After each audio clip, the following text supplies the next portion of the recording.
Hello, and welcome to Life with Francy podcast, a place where you will find all kinds of conversation like mental health, self-love, self-care, trauma, hobbies, and more. With this podcast, I want to create a place where we support one another in business and personal life. Hope you enjoy this episode. Now, let's get the show started. Today's conversation was thanks to Podmatch, an amazing community for podcast hosts and podcast guests to make collaborations like this one. That community offers tools and resources, so you better check it out. Now, on today's episode, I have the pleasure to talk to Mike Forrester, who is a men's transformation coach, founder of the Living Fearless coaching program, and the host of the Living Fearless Today podcast.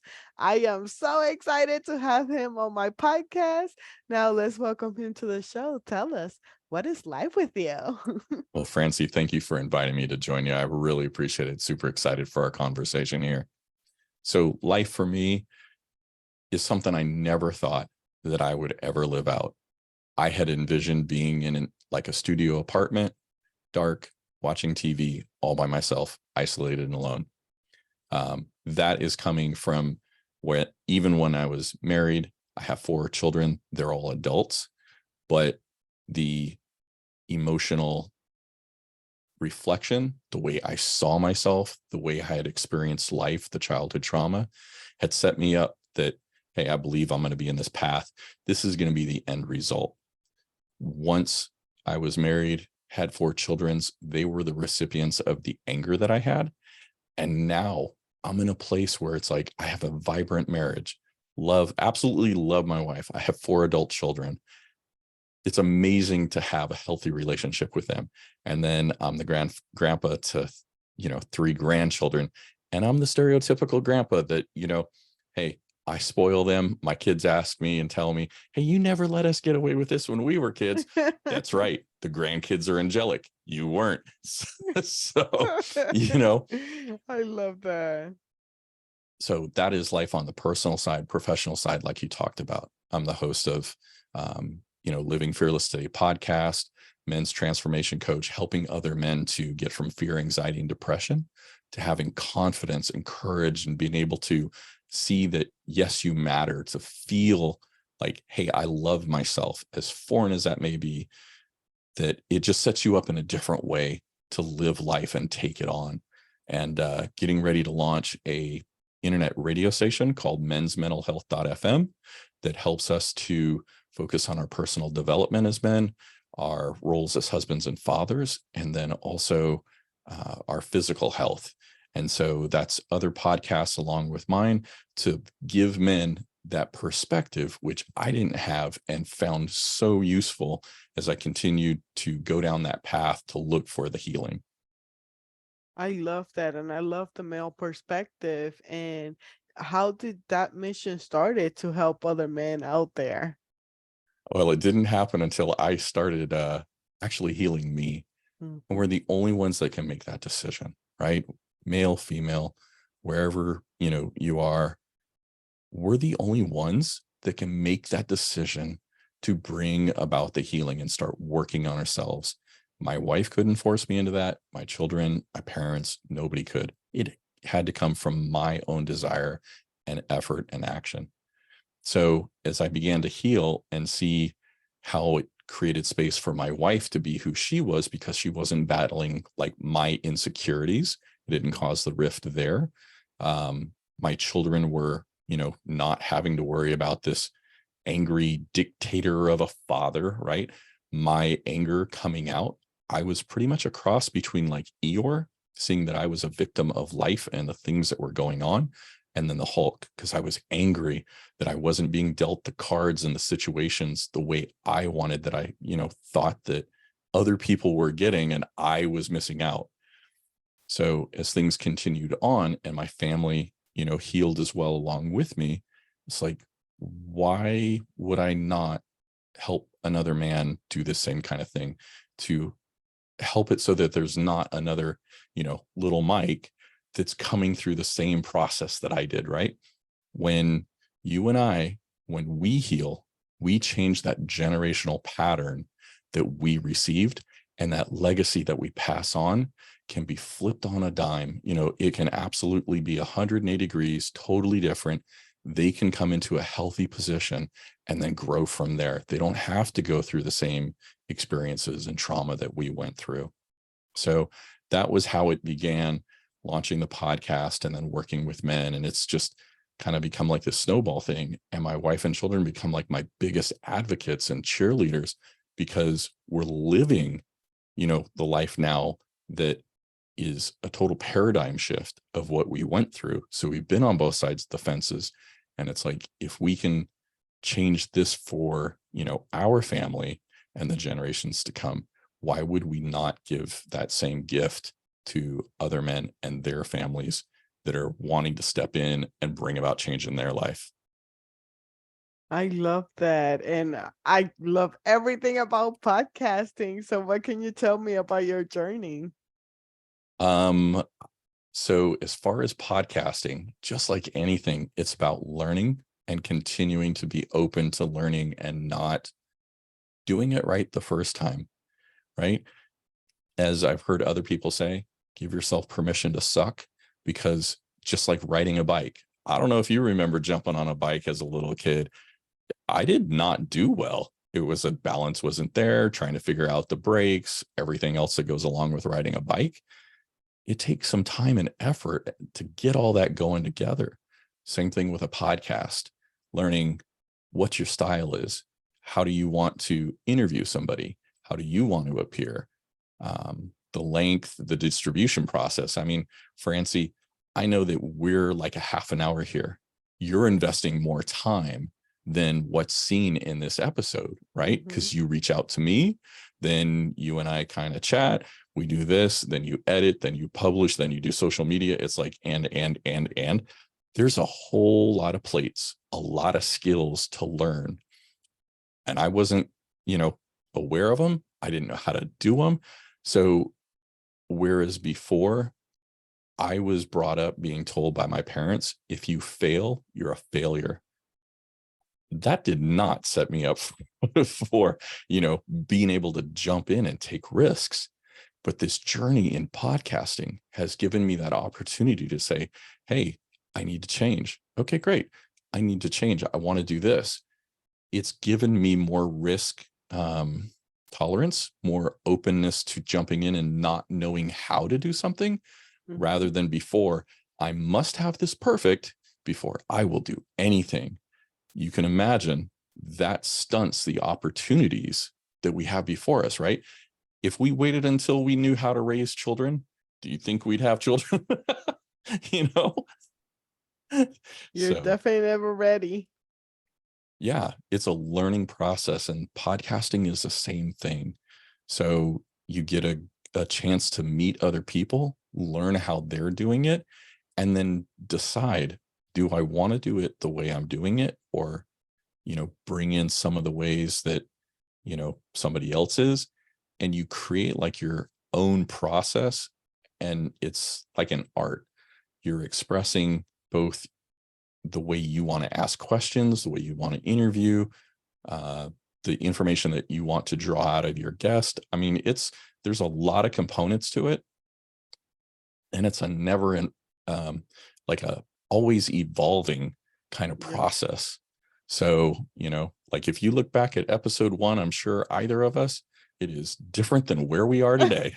1,000%. Yeah. Oh, I love it though, because it gets you to, meet amazing people along the way, Yes. and make connections that it could last for a lifetime, and the community is just so supporting. It doesn't matter what niche you got going on. You say you have a podcast, you got supporters. It's so Right. awesome. And you've had some amazing guests. I mean, like we've talked about earlier, you had Aaron Shelley on here that's gone through his own journey, ups and downs, and the things he's learned. And he came on back in March or May, I want to say, and joined you and shared his stuff, and was encouragement from there. So it's like we as hosts gain from that. John Katz, John, Oh his journey. yeah. Yeah, he's a beast. And so you get to meet people that are, for me, I get to meet people that are not necessarily like my friends and family that I had before, that give me a different perspective and ways that I can, tweak and increase the way I'm doing things in life. So it's beneficial for both sides, both the guest and the host. And Mhm. you've had some great guests. And that's where I'm like, where else would you get that opportunity? Because John Katz lives in New York. I'm in Yeah. Wichita, Kansas. I'm nowhere near him. And Aaron's over, I think, in Utah. I'm not near Aaron. So it gives you an opportunity to learn from people that aren't in your, circle nearby, your local vicinity, right? Yeah, I just had somebody, I think a guest that I just interviewed before you, Yeah. he was in the Middle Eastern, and it was like 9 p.m. over there. Oh, wow. And it was like 1 p.m. over here. So it's just like I love that people from China. So yeah, having Zoom the social media and everything, and then pot match, a lot of my guests Mhm. come from pot match, and I don't get tired of just talking about how amazing that community is. But we could relate a little bit with trauma and stuff like that. So how does childhood trauma influence our personal and professional decision process? Oh, let's just say it can be the shadow that influences us without our even being aware of it. Hmm. So, prime example, until I started healing, I wasn't aware of certain fears that I had. So, as an adult, you know, I ended up making decisions based on those childhood experiences. As a child, my parents would lock the fridge. So they'd take a chain with a padlock, couldn't get into the fridge to get food for anything, right? Um, as an adult, I filled the fridge, the freezer, and an upright freezer with food because it gave me a sense of security. I knew there was food that was accessible. Now, you can totally get that. The part that didn't make sense and I didn't realize that was going on wasn't until we had some problems with the upright freezer. We had food that was in there for 5 years, Francie. Oh 5 years. yeah. I I I didn't think about it. It was my main focus was on having the food, not having usable food. And so when we had problems with that freezer, it was like, how appealing is a 5-year-old steak? I don't care how you grill it, how you season it, it is not going to be desirable. And so that was an example of something that was driving my actions in the here and now based on something that happened before, those fears from, childhood. Um, One of the things that as an adult that came about, I was like the sole uh, external income, right? I had the job. My wife was at home with our two twins and our other daughter at the time. So we had three daughters at that time. And we weren't making enough money and weren't spending it wisely. Bad combination. You can understand that, hey, the power is going to get shut off, the utilities get shut off. Fast forward 15, 20 years, when I see a utility company pull up to read the meter at my, house, Francie, I'm still running to the computer to check and see if my bills were paid Mm. because that fear was there of, things are going to get shut off. It wasn't, but it was an ingrained reaction of, oh my gosh, they're going to shut the power off. It was just like a switch would go off. And so when you see, why am I reacting this way, you can see how things like that will then impact your decisions today and how you're reacting. And it can be, you know 30 years ago, 40 years ago. There's no real time limit because that pattern just gets repeated and reinforced. So as a 50-year-old, if I'm still running to my computer, seeing that the utility company is out there, there's something going on that's triggering that reaction, right? That's giving me that belief of, oh my gosh, I'm behind on my bills. what do I do now? But there's a lot of things that we do that we haven't yet tied to our past experiences. And when we do, we can start knocking those out, right? And it's when we start to heal that we'll begin looking introspectively, like inside, internally, going, what emotion is driving me to, think this way, behave this way? And our actions are not just relegated to the way we live at home, but it follows us as well when we go to Yeah. work, when we're involved with friends or family. And so it's always there, just waiting to be pushed. And there goes DEFCON 5. And hey, Mike's reacting this way, unless I begin to look at what's going on and analyze it and then make adjustments. Yeah, that survival mode is no joke. Yes, Oh my absolutely. gosh, I have a friend and I that like it's not a joke, but for us, we try to make the a light of it. Hmm. And we're like, oh my goodness, we have nothing to survive. Why are we like acting like the world is ending when everything is taken care of? We're not in the same place that we were years ago, but it just takes some time for your mind to catch up into all that. So, yeah, it's always having that self awareness and doing the work, and it's not easy. Yeah, the self-awareness is key because there's no way you can do the work unless you actually see what's going on. And just like you're talking about with your friend, hey, we're still reacting this way. Okay, great. And being willing to put in the work and then understanding, hey, there's going to be more work to follow, because it's not like we were just taught one thought process or one behavior. There's multiple things that have been ingrained as we've grown up and then, had our own experiences. So there's a continuous opportunity for improvement if we're just self-aware. Yeah. And that helps for this question. Can we break the cycle of passing along unhealthy patterns as a generational legacy? Absolutely. Absolutely.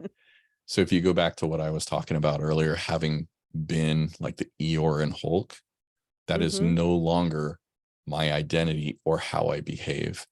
And so that is given space for my children to have a different type of relationship with me. Well, two of my four children are now parents, Mm. and they get to decide, what type of a parent do I want to be to my children? Because they've seen my wife and I go through that analysis, that self-awareness, doing the work, making adjustments, healing, moving on. And so they're in a position of power, not in a position of being like a victim to the identity and the patterns that they've been taught. They're now able to work through stuff. Does that mean they're going to have it? Hey, I've got it all figured out. Probably not. I mean, there's just like we talked about unpacking and that self-awareness and moving out of those kind of learned patterns. They're going to do the same thing. And as they continue to heal and become self-aware on stuff, new stuff will come up. But it gives them a chance to say, I'm going to be this kind of parent and, take this kind of action and make these decisions. They're not, just knee jerk react. And hey, I blew up, I did this, I did that. I feel this coming on. Let me step back, and how do I want to handle this situation? So that absolutely puts them in a totally different place to break that cycle, to be change makers, right? They're making change within their life, and not just theirs, but their children's. Because as they make those changes, they're going to then equip them and educate them in that process as well. They're changing. And so their children and the generations to follow have that, as long as those stories and, behaviors and mindsets are put in place. So when you and I stop and go, I'm done, I'm not going to pass this kind of behavior on to my kids, I'm changing my life now, it's a big ripple effect. I mean, it just becomes almost like a tsunami that changes everything that's in our legacy, right? Our children have a new heritage they're going to inherit something completely different, not perfect, but improved. And Mhm. that's often the best we can do. But I'll take it. I'll take that win, because what I had to offer before was not healthy. It was hurtful and it was divisive. I don't want to pass that on as a parent. So I'm in a much better place to change it, as are they. So it's just a matter of starting now and giving that gift, of, hey, here's a different legacy Mm. to our children and grandchildren. Yeah, I love that. Can we talk about limiting beliefs and their effects, you know? Yes, very much so. So oftentimes we will look at our ability to do something, right? And we will cut ourselves for the ability of being able to complete it. So you will often see, like, two people begin a process. They're both equally equipped. They have the same amount of energy, knowledge, everything else. But what we believe that we can do and what we're open to, like, seeing as possible will dictate what's available, what the results are. So if you think back to, like, the 6-minute mile, it was believed at one time nobody can run faster than a 6-minute mile. It's not humanly possible. That was a belief and a message that was put out there. You can't do it. You'll kill yourself. It's not possible.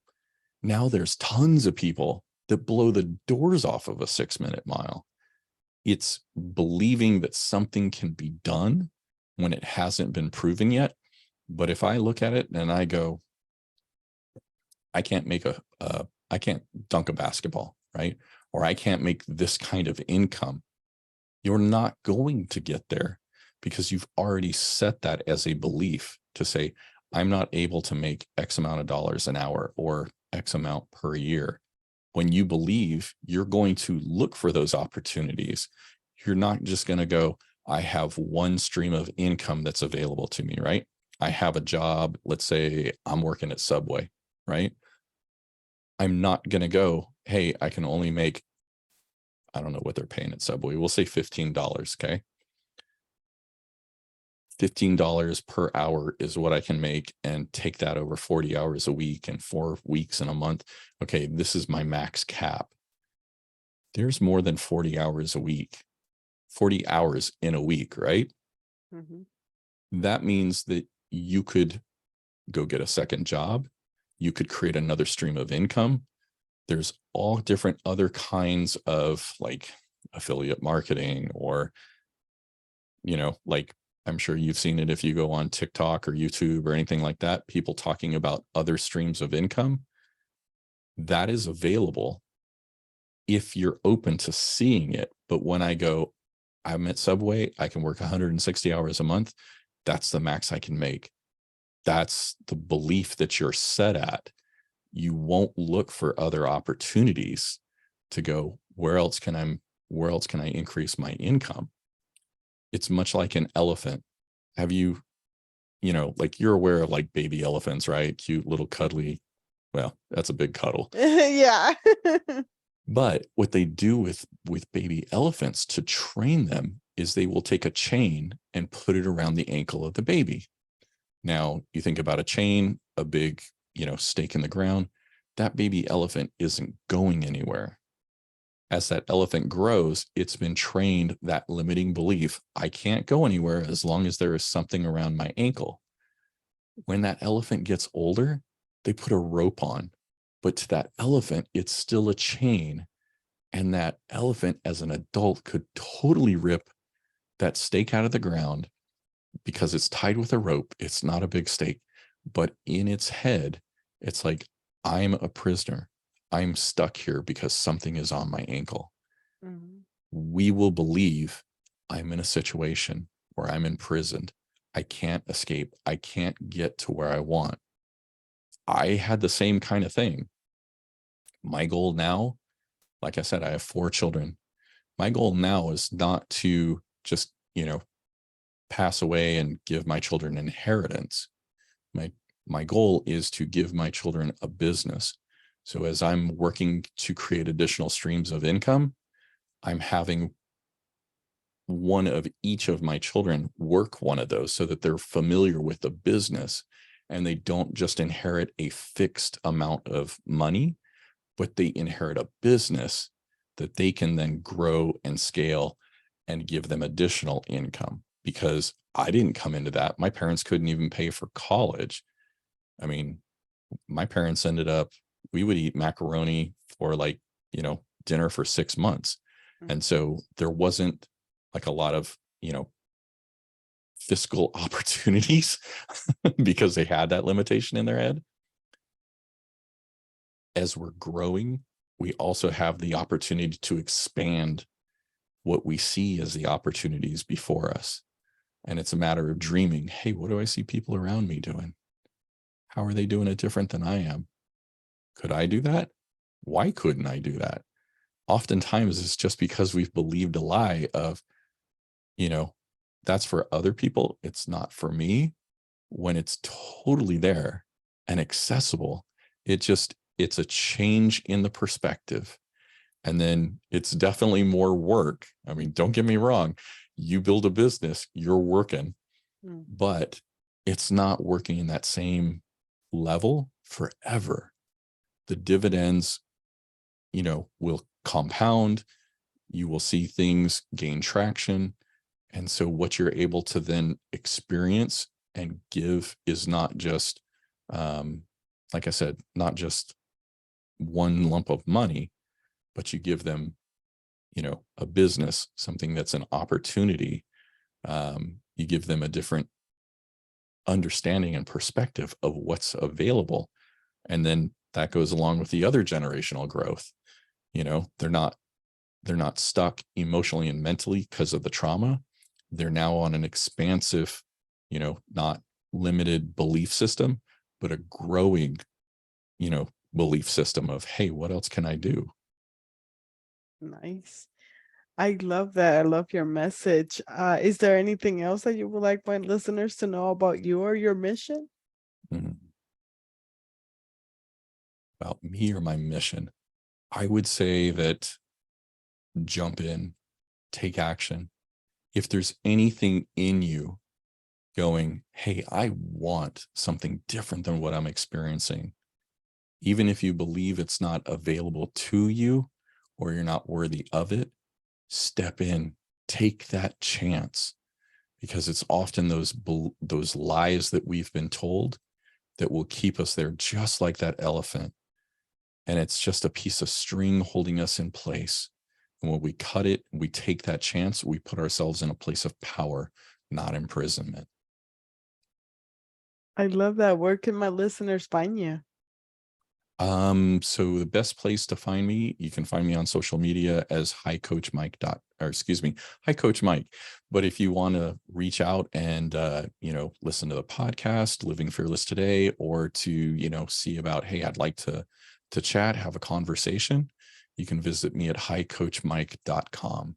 And like I said, take the chance on yourself. You are worth it. Thank you so much for coming on my show. Absolute pleasure. Thank you so much, Francie. Thank you so much for listening to another episode. You can find my podcast in all major platforms as well as my YouTube channel. If you enjoyed this kind of content, don't forget to like and subscribe on YouTube or follow on your favorite podcast app. You can also leave a review on Apple Podcasts. Those are helpful to help others find the show. I sure appreciate it. Hope you have a blessed day. Bye-bye.